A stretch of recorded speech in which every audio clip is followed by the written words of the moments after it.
Hello class, Dr. Mack here. Welcome to week 7, understanding the research proposal, solidifying your topic, and finding articles.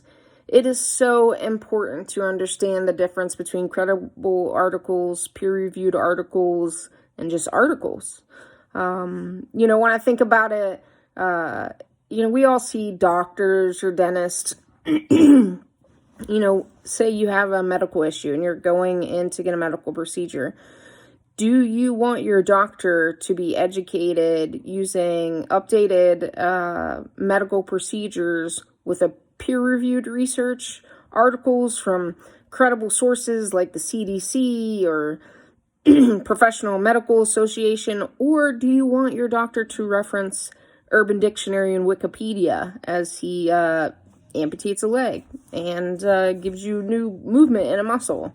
There is a big difference between credible sources, peer-reviewed journals, and articles.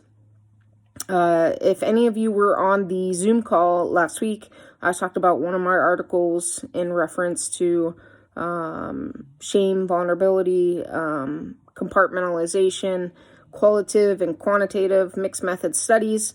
That article that I sent out and that I've also shown you a preview of was actually in a peer-reviewed article or peer-reviewed journal.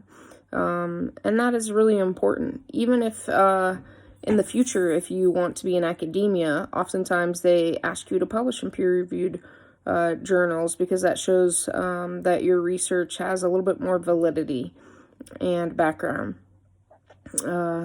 So this next couple weeks, you will begin learning how to locate peer-reviewed journal articles. You will notice in this week's lecture note that there are 2 links that James Van Auken, who is our Vice President of Academic Affairs, has made in order to describe how to use the Learn Library in locating articles, as well as Google Scholar. Sometimes when I am on Google Scholar and I find an article that doesn't allow me to have full access, I might go into Learn and search for it so that I can have full access. It's important to understand the difference in levels of complexity when it comes to journals. It's also important because you're going to use that as a literature review whenever you conduct research. And what you want to do with a literature review, as you all will read about, is the importance of collecting information or research that's already present to either support the need for your research question or to identify the gap in information that still exists. And that comes with researching relevant articles and topics in comparison to your proposal or idea or question, and how important that is.